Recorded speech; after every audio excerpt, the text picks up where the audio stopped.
Let's show you what we've got on our warnings and give you an idea as to what you're looking at. Here in the city, we've got a flash flood warning for northwestern Bear until 7 p.m., okay? That's for 7 p.m. You've got 2 to 5 inches of rain that have already fallen across the city. Amounts of 1 to 2 inches additional are going to be possible. So flooding is occurring across the San Antonio area. That's north central. If we go down to the south and west, or the south and east, I should say, and it bleeds into Guadalupe County on this warning. This is a 1 to 3 inch area. We're looking for an additional 1/2 to 3/4 of an inch. So what's going to happen now is from San Antonio east and the I-35 corridor, the chances of flooding will begin to slowly diminish. These warnings are still in effect. I mean, we can go over into Seguin, and this is a warning for Guadalupe County that, again, these are all in effect until 4 p.m. off to our east, as we expect some of this rain to begin to let up off to our east. Okay, north central Comal County, north central, this is part of north central Bear, but then all of Comal until 3 p.m. So this is one that'll be hopefully expiring in 15 minutes. A 1 to 3 inch, up to 2 to 3 inch pockets have fallen between New Braunfels and Canyon Lake. Let's see what we've got in Kendall County. So this is until 4 p.m. for Kendall County, but then there's an extreme warning for southwestern Kendall until 8:15. And that's going to be where Bernie has seen, again, they're calling between 4 and 12. I mean, that is quite a range. But between 4 and 12 inches of rain have already fallen. An additional 1 to 2 inches are possible. So this is where we've got a high concern for imminent threat of life-threatening floods. This is going to be right in the Bernie area. We've got 2 crews that are going to be handling the Bernie situation. River Road is aptly named because it's completely underwater right now. And so southern Kendall County, northwestern Bear, that is going to be a really bad spot for a while, as is west. You know, when we talk about Uvalde, I mean, moving forward, I think the Highway 90 corridor tonight and tomorrow is going to have the highest risk of severe to catastrophic flooding. 7 p.m. is the flood warning for Uvalde County until 7 p.m. 6 to 16 inches. I'm going to show you some of the rain totals there. Up to 16 inches of rain in those areas west, between essentially Hondo and Uvalde, right embedded there, Sabinal, but that Highway 90 corridor. Yes, and keep praying. Brittany's under, where are you, Brittany? Give us an update on where you are. Frio Canyon, Michelle, my gosh. Just drove to San Antonio from Bernie. Prayers are with you all. Thank you, Albie. Appreciate you. Irene, absolutely. Make sure everyone is staying safe. Again, want to show you what we saw early this morning. This is the tornado at just about 7:50 a.m., I-10 at the rim. And this video coming in from Ken's 5 Eyewitness, Amelia Gomez. You're going to see more of what we call scud clouds at first, okay? And then she's going to go to the left just a little bit on this camera. You can see the tornado beginning to form. And as she drives forward, she goes left with the camera.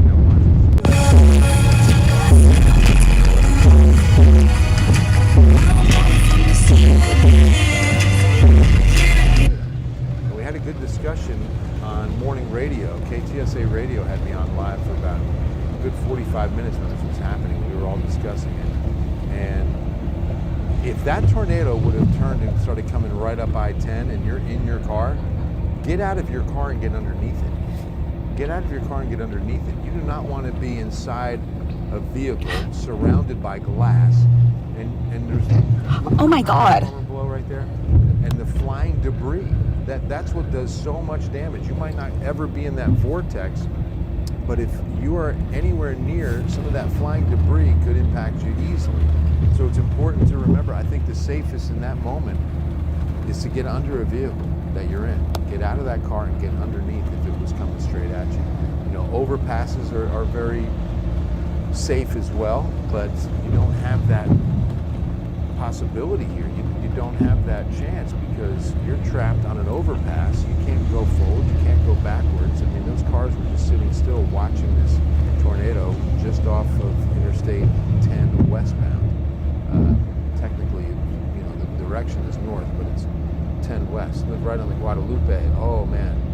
Transformer blew out. Krista, be safe. Be very safe. Keep an eye. Jessica, hello.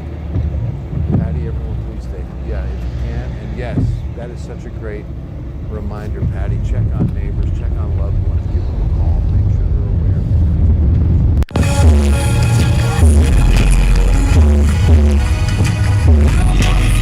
Because this is astonishing when you consider just what we're seeing in rainfall. I'm going to clear these numbers and pop in the new ones because they've definitely been updated. So notice here now, we'll see now upwards in Bernie, we're pushing 13 and a half.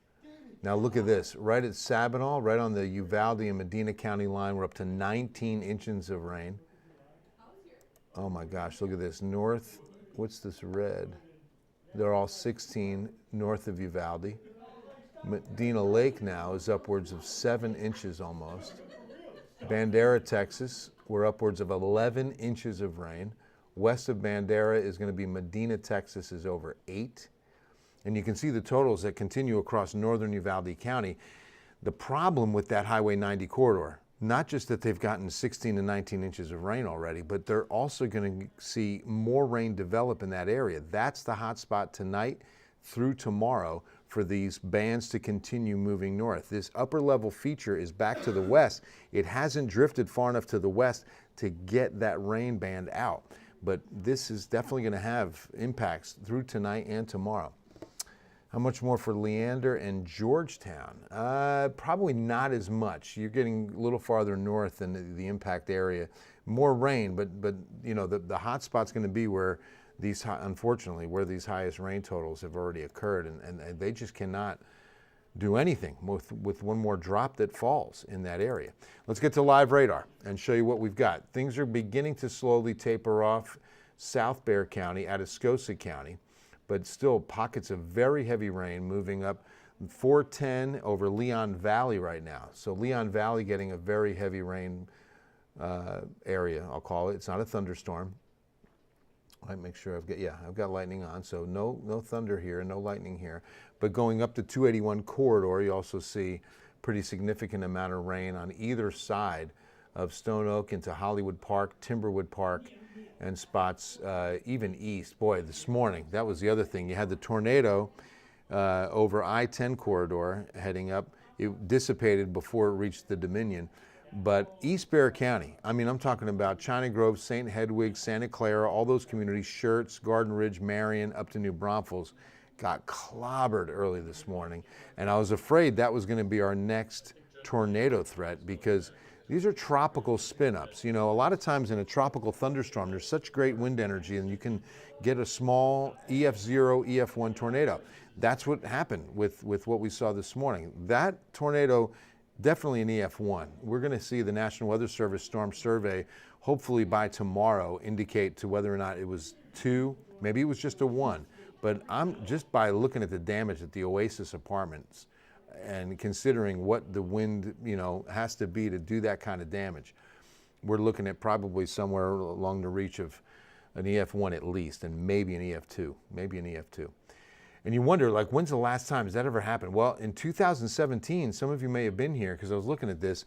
It was Alamo Heights. It was February of 2017 when 2 EF2s touched down inside Loop 410 in Alamo Heights. How rare that is for tornadoes to develop and touch down inside the loop. And it happened. It was 2017, Alamo Heights, and then also Northridge. It was northeast Bexar County, and that was an EF3. And that was where it was a power tower, I believe. It's a T-shaped tower. And it was literally as if, you know, somebody took their hand and just crumpled it like a paper ball. The way that structure was just like, it was amazing, amazing. That's when you see the power of nature and you understand. 15 miles radius of Camp Wood. Hotspot again tonight? Absolutely, Bill. Yeah, west, Camp Wood, Leakey, Real County is definitely in the watch and in the risk area of more excessive rain and high chance of flooding. Let's take a look. This is going to be the Wednesday to Thursday, okay? So tonight and tomorrow, you're in the 3 out of 4 out there risk area of flooding. Notice how it tapers off as you move east now, where most of San Antonio in the marginal risk on Thursday, and a good portion of western Bexar County up the I-10 corridor for Bernie, Comfort, and just almost into Kerrville is that 2 to 3 line of risk area. Once we get into Friday, it shifts west, but we still have our communities like Del Rio, Bracketville, Rock Springs, almost Lakey, in a Friday risk of slight. That's a Cat 2 out of 4. So that's a 50% chance. I mean, I know the word slight doesn't sound like much to worry about, but when it's the 2 out of the 4 risk, well, that's pretty significant when you consider that's 50%, right? 50% probability of flooding. All right, future radar, and let's see which one is initializing best. This isn't bad. This isn't bad, with a lot of the heaviest rain getting a little bit more scattered and north on 281 at 2 p.m. Wednesday. So this is the HRRR, and let's see what we've got. We can see more at 5 developing, 6 p.m. Here's 7 and 8 and 9, and you notice that it's a lot more isolated. We don't see those big complexes. But as we learned this morning, I mean, these individual tropical thunderstorms could spin up a quick little tornado. We're going to have to keep a very close eye. Wednesday, because that's still going to be a possibility. There's no change in air mass. There's no cold front. There's no big dry line sweeping through and drying out the atmosphere, cooling down the atmosphere, stabilizing the atmosphere. It's still very wet air out there, and we still have the mechanisms in place. The upper level feature to the west, a surface low to the east. All right, so notice as we get into Thursday morning now, pockets of very heavy rain are more focused west across the hill country, but definitely between, I would say, Hondo and Del Rio up through Rock Springs. And that's through tomorrow afternoon, and you can see how things thin out. Now Friday morning focusing Del Rio, Valverde counties. So almost exactly like that flooding outlook is forecasting. The rain tapering off from east to west Thursday into Friday. We'll take a look at the other model here in just a moment, but right now the HRRR, which is initializing very good, and we have reason to give this forecast high confidence that we're going to get a break here shortly. And then you can see at 5 p.m., I mean, it's not going to be a long break, right? Just a couple of hours, and some isolated storms could develop as early as 5, 6 p.m. But then, what was that second round? About 8, 9 p.m. But the bigger, or I should say larger coverage of heavy rain is looking like Thursday morning west of the city. Not saying it's not raining here in San Antonio tomorrow, but just not as much. Okay, now let's take a look at the graph model. Hey, baby Panda Scoby. So Seguin, you're going to improve dramatically. Tonight still in the flood watch, still a risk of seeing some pretty good rain. But as you get into Thursday, yeah, tomorrow's Thursday, you're going to see chances diminish quickly. Again, from east to west, we're going to start seeing things gradually improve beginning Thursday and into Thursday night for San Antonio, as the shift on Friday is going to be where the heavy rain is expected for only Del Rio, like from about Uvalde to Del Rio early Friday. And then by Friday afternoon, we should be done. We should be done and start really changing the weather pattern as we get into the weekend and quiet down and dry out. Okay, so not initializing as well, right? We want to see the future radar with a real good handle on what's happening currently. But notice, real quiet this evening. A couple of downpours by 8, 9 p.m. And then the hill country gets active after midnight. Very heavy rain from Uvalde, clipping we were talking about Camp Wood, you can see right there. Bandera, Kerrville, into sunrise on Thursday, and we're looking at very heavy rain over the same area for a few hours. This could be real dangerous, see, because it starts, let's that's kind of how we handled it before. Say 1 a.m. and doesn't really let up until, 10? 9, 10 a.m., that's a solid 7, 8 hours at least. And then some scattered action Thursday afternoon, heating's going to fire it up. Thursday evening, okay. You know, I like to put both models side by side. It's like going to the doc and we want to get a second opinion. It's always worth it. Family in Uvalde, yes, Sarah, please make sure they're safe, make sure they're aware of the situation, and they can get things done now. Now's a good break in the action before this rain's going to get heavy and cause some issues in Uvalde for sure. They are under a flash flood warning, so only travel if necessary.